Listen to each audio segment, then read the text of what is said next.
Harrison P. Spader, Personal Space Invader. Harrison P. Spader loved life and wanted to share his love with everyone. However, Harrison's overly joyful ways were causing problems. When Harrison was little, it wasn't a big deal, but the problem grew every year. He sat a little too close, shook hands a little too long, high-fived a little too hard, and hugged a little too much. And Harrison definitely did not know the definition of a close talker. Harrison P. Spader was a personal space invader. There was that time when Harrison played center field, kind of, and that other time when he went swimming with his friends.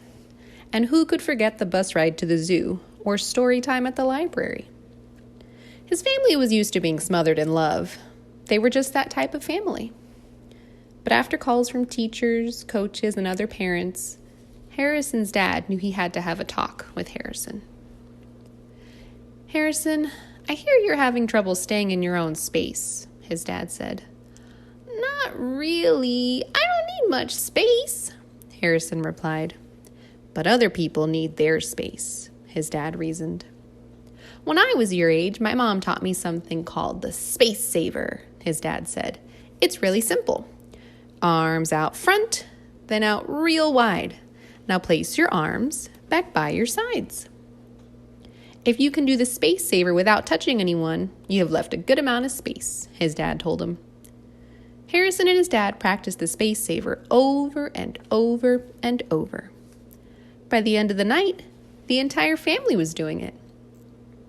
The next day, Harrison used the space saver every chance he could. He loved it. Harrison even used it when he didn't need to, which he thought was extra clever. However, his teachers and friends weren't as impressed. After another phone call, Harrison's dad had a few reminders about personal space. "I know you like the space saver, but sometimes it might be too crowded for it. Then just put your arms down, be still, and try to stay in your own space," his dad said. "Got it, Dad," Harrison replied. And Harrison really did get it this time. On the bus ride to school the next day, Harrison wanted to squish in a seat with two of his friends. But Harrison found himself a seat with some space instead. And that was just the beginning. At his next baseball game, Harrison really did play center field. When he went swimming with his friends, he brought his own tube.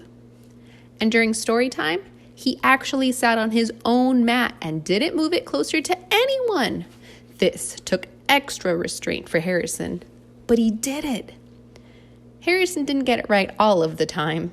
After all, nobody's perfect, and leaving personal space can be tricky, especially when you love life as much as Harrison does. But Harrison got it right most of the time, and that was a relief to everyone.